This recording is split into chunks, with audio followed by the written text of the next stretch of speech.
Le Sacre du Printemps fête ses 100 ans. La partition de Stravinsky a inspiré pas moins de 200 versions dansées et pourtant, il ne reste que quelques traces de la pièce de Nijinsky qui fit scandale en 1913. Chorégraphe spécialisé dans la recherche et l'histoire, Dominique Brun propose sa version de l'œuvre, Sacre 197, une fiction dansée entre création et reconstitution de l'original.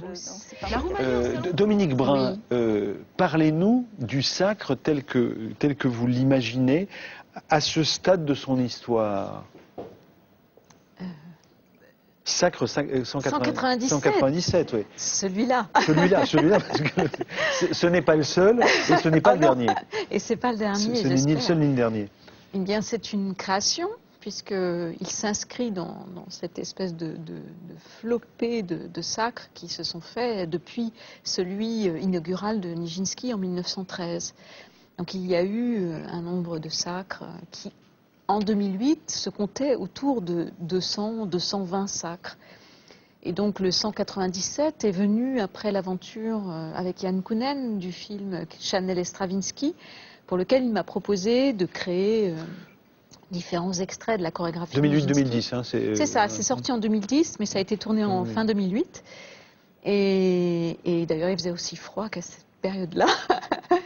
Et en fait, ce travail inaugural a soulevé beaucoup de questions chez moi. Des questions que j'avais déjà travaillées avec d'autres interprètes avec qui on avait travaillé à la relecture d'œuvres chorégraphiques. Et notamment les questions d'authenticité, de vérité de l'œuvre chorégraphique. Est-ce qu'on peut refaire une œuvre? Est-ce qu'on peut la reconstruire à l'identique? Dominique, un mot avant ce questionnement sur refaire à l'identique, déconstruire, réimaginer la musique, y compris. Hein, absolument. Pourquoi est-ce qu'il y a si peu de mémoire de la danse? De la danse. Parce que c'est un art de l'éphémère. Je pense qu'il, dans une certaine mesure... Oui, mais il y a la notation quand même.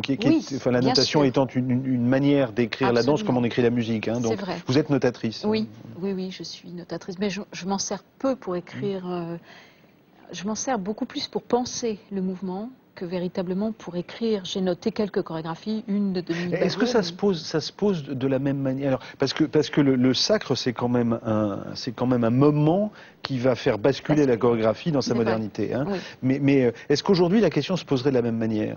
Non, j'imagine, parce qu'on aurait les films, parce qu'on aurait les films, on aurait les traces, parce que maintenant, depuis les années, on va dire 80, on consigne de plus en plus, on sauvegarde. Le CND, par exemple, est un lieu qui a maintenant même une bibliothèque, enfin une médiathèque qui est consacrée entièrement à la danse. Alors, extrait si vous voulez bien. Hein, oui, je vous en prie. Comme ça, on va voir Donc, création, c'est votre création, 6 interprètes qui se trouvent être aussi des chorégraphes et à qui vous lâchez la bride, puisque eux-mêmes ont la possibilité de réinvestir ce qu'ils sentent des dessins que je leur propose, qui sont des dessins de Valentine Hugo, qui en fait sont venus... Les seules traces. Voilà, les quelques traces qui nous restent de la chorégraphie de Nijinsky. Alors, on fabrique 6 danses à partir des dessins de Gross Hugo. Chaque interprète crée sa propre danse.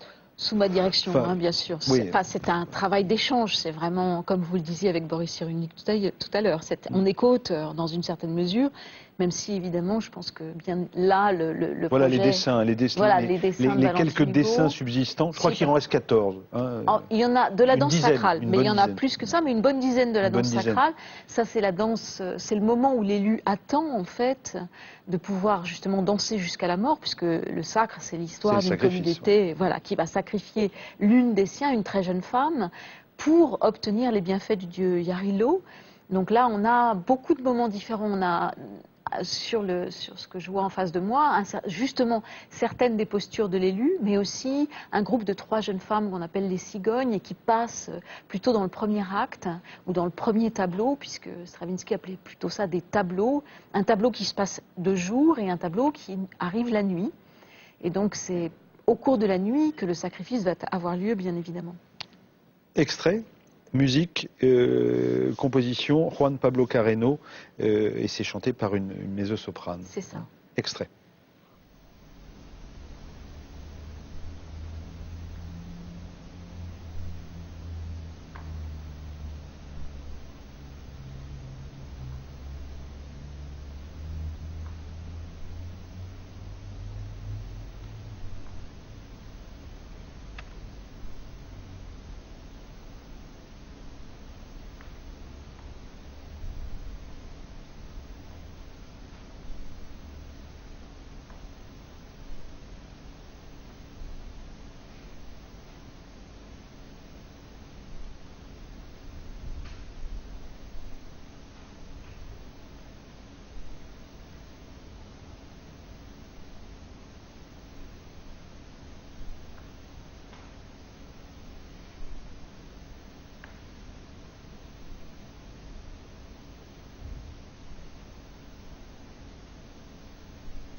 Parmi les interprètes, Emmanuel Huynh, Latifa Lahabissi, Sylvain Prenec, François Chéniaud, et j'en oublie un. Cyril Accorsi et Julie Salgue. Voilà. Et alors, on parle, c'est un extrait sans musique, mais on parlait de Juan Pablo Carreño, et alors là, il y a aussi sur la musique un travail assez étonnant, puisque on injecte de la musique électronique, on fait des ponts ailleurs dans la musique. Quelle est cette liberté ? En fait, c'était l'idée de donner aux compositeurs la même liberté que celle qui nous reste par défaut, si je puis dire, puisqu'il ne reste rien du sacre, si ce n'est quelques dessins, témoignages écrits et oraux. L'idée, c'était de prendre la partition qui, elle, évidemment, la partition de Stravinsky reste comme une valeur extrêmement... C'est presque l'unique, si vous voulez, l'unique témoignage de cette œuvre à facettes qui comporte justement 3 aspects, chorégraphiques, costumes et décors de Röhrig et puis musical. Et donc, c'était donner cette possibilité aux compositeurs de travailler à partir de la même base, c'est-à-dire prendre ce qui reste et éventuellement le transformer, le transmuter. Et je pense que chez Juan Pablo Carreño, ce qui m'avait vraiment beaucoup plu dans notre rencontre, il est bolivien et il est colombien, pardon. J'ai un peu du mal avec les pays d'Amérique du Sud, j'ai un peu tendance à tout amalgamer. Il est colombien. Et le pape est brésilien. Pardon ? Et le pape est brésilien. Et le pape est brésilien. Argentin, pardon. Argentin, donc voilà. Argentin, voilà. Tout le monde peut se tromper. Donc voilà, il est colombien et en fait il a une relation assez forte à la musique populaire de son pays et au rock. Et j'avais trouvé il parlait beaucoup, quand on s'est rencontrés, de la trance et de la question de cette musique de Stravinsky et de son lien avec la trance du corps de Nijinsky. Et donc, je pense que ce qu'il a essayé de faire, en tout cas ce que je ressens de ce qu'il a fait, c'est véritablement de venir un peu provoquer les oreilles de celui qui écoute, comme les oreilles des spectateurs de 1913 ont été choquées par la musique de Stravinsky. Là, on est choqué dans une certaine mesure par Oui, c'est vrai qu'à d'autres moments, on a l'impression d'avoir un acouphène dans les oreilles. À d'autres moments, on a l'impression d'avoir des acouphènes dans les oreilles. Ouais. Et c'est vrai que ce sont des espèces de sons hyper aigus. C'est une figuration de ce que le spectateur de l'époque a pu entendre. Tout à fait, on a des sons qui saturent extrêmement. Et puis en même temps, cette danse sacrale, puisque je me suis essentiellement servi de la deuxième partie du sacre, la partie du sacrifice, tout est là, c'est-à-dire qu'on a utilisé pratiquement tous les moments musicaux dans une version qu'il a travaillée à partir de la partition. Et puis, se sont rajoutés des petits extraits de la musique de Debussy, ouais. Notamment Les pas dans la neige, Les pas sur la neige, pardon, et qui est chanté, qu'il a donc remis en musique dans une version qu'il a réglée donc pour une mezzo-soprano ou soprano, selon le cas, puisque c'est Marilyn Billen qui chante, mais aussi Marie Zeut, une autre chanteuse donc, qui de temps en temps est en alternance avec Marine. Et il a aussi utilisé un extrait de Noces, en fait, que je lui avais demandé, sur lesquels danse François Chéniaud. Et parce que pour moi, il y a évidemment beaucoup de liens entre Stravinsky, Nijinsky et Nijinska, qui est la sœur de Nijinsky, qui bien évidemment va être une chorégraphe qui va beaucoup écrire et beaucoup signer, là où son frère ne signe que 4 pièces. Avant de parler de la suite de cette aventure, parce qu'on le disait tout à l'heure, c'est une étape. Oui, tout à fait.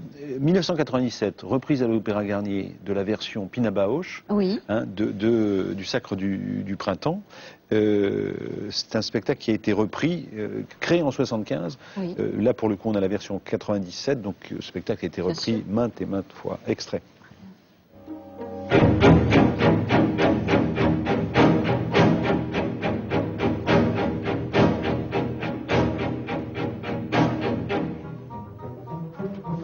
On ne parle pas du Sacre du Printemps. L'épreuve se vit dans la terre, dans l'urgence, sans repos, en apnée, en sursis.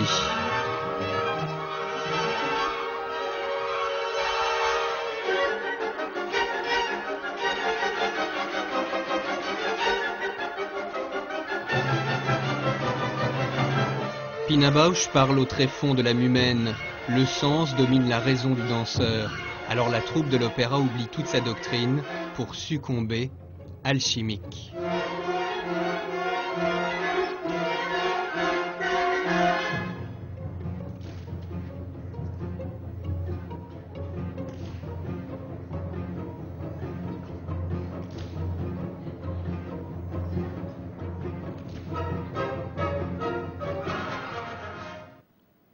Alors, je vous ai montré ceci parce que votre travail est loin d'être abouti, puisque vous allez essayer de réinventer, enfin, ou de revisiter en tout cas, toutes les interprétations qui ont pu, enfin pas toutes, mais quelques-unes, en tout cas parmi les principales, qui ont pu être faites du Sacre du Printemps.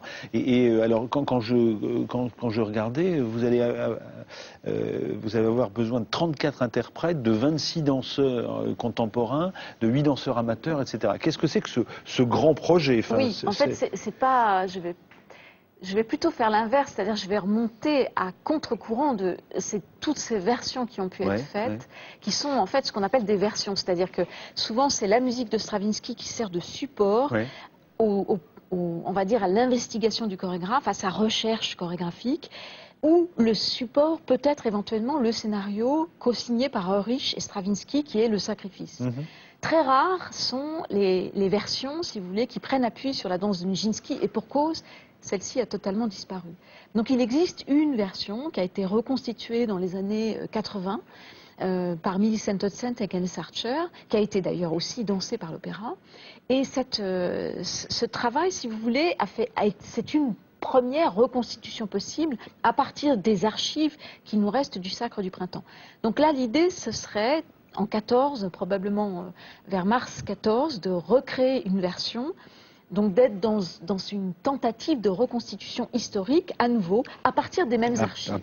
D'accord. Mais sachant que, bien évidemment, ces archives-là sont extrêmement incomplètes. Donc, ce qui va identifier ma démarche, c'est mon objet numéro 1, puisque j'en ai 2, j'ai un peu triché, c'est la partition en fait autographe de Václav Nijinsky de l'après-midi d'un faune. C'est-à-dire que ce qui va me permettre, ce qui va fonctionner comme une espèce de palimpseste, comme cette espèce d'écriture grattée du faune qui va réaffleurer pour me permettre d'écrire le sacre. Ça tombe bien, on a un extrait de votre film, le film que vous avez signé avec Yvan Chomeil, consacré au faune de Nijinsky. Regardez.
Dominique Brun, j'ai une dernière question à vous poser pour cette conversation. C'est cette dimension historique ou historienne ou d'historienne que vous avez, puisque vous êtes danseuse, je disais tout à l'heure vous étiez notatrice, vous enseignez, mais dans votre travail, je pensais à Albrecht Kunst. Au Quatuor. Qu'est-ce qui fait que vous ayez cette fibre pour l'histoire? Il y a vraiment ça chez vous? Oui, c'est vrai. Peut-être pour la recherche, on va dire. En fait, je suis chorégraphe.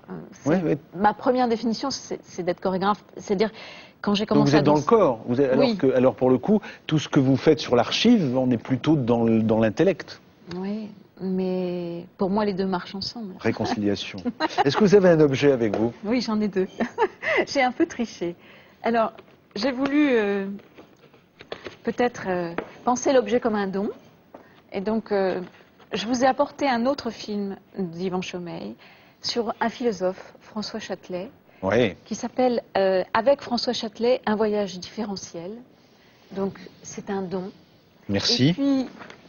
Et puis, je vous ai apporté ce qui est en quelque sorte un ouvrage de chevet. C'est la partition chorégraphique de l'après-midi d'un faune dans la transcription d'Anne. Vous avez une grande table de nuit, hein. pour poser cet ouvrage de chevet sur la... C'est rarement sur ma table de nuit, mais en tout cas, comme vous le voyez, c'est très annoté. Donc, c'est une traduction de la partition de 1915 de Nijinsky. Vous pouvez le... Voilà. Bien sûr. On va le... Donc, qui est en fait une partition qu'il a écrite en 1915, dans un système qui était apparenté à un des premiers systèmes de notation, qui est le système Stepanov. Et si vous voulez, cette partition est restée lettre morte pendant presque 50 ans. Et puis, dans les années 80, deux chercheuses, Anne Hutchinson-Guest et Claudia Jeschke, ont conjugué leurs efforts pour arriver à en faire une traduction dans le système que je pratique, qui est le système Laban. Et c'est avec cette partition qu'on a reconstruit pour la première fois avec le quatuor Albrecht Knust à Beaubourg, à Paris, un spectacle qui s'appelait D'un faune éclat, et dans lequel on était en fait à la charnière d'un travail à la fois historique, de reconstitution et en même temps de création, puisqu'on invitait des... Et Laban, c'est Allemand qui a inventé ce... C'est Allemand qui a inventé le système de notation, voilà, qui a été publié en 1928 au Congrès des danseurs à Essen. Ça vous inspire le... Oui, j'ai bien aimé le danse avec le fond. Ce sont des dessins grecs. C'est c'est ça. Ce sont les vases grecs du 5e siècle avant Jésus-Christ qui ont permis qui sont vraiment le support. On dirait de la céramique. Absolument. Il s'en est. Et en fait, ça va être le support, si vous voulez, c'est le support. Alors, l'extrait qu'on a vu du Sacre 197 est très statique, volontairement, parce que j'essaye de répondre aussi à ce que Nijinsky revendiquait dans le mouvement. Et il pensait peut-être pouvoir créer une chorégraphie qui soit entièrement statique. Et je trouve que vraiment, l'enjeu est très important. Parce que la place du silence est une chose précieuse dans nos sociétés modernes. La musique qui dit le corps ou le corps qui inspire, enfin, cette dialectique entre la musique et le corps ou entre le corps et la musique. Enfin, merci Dominique Brun.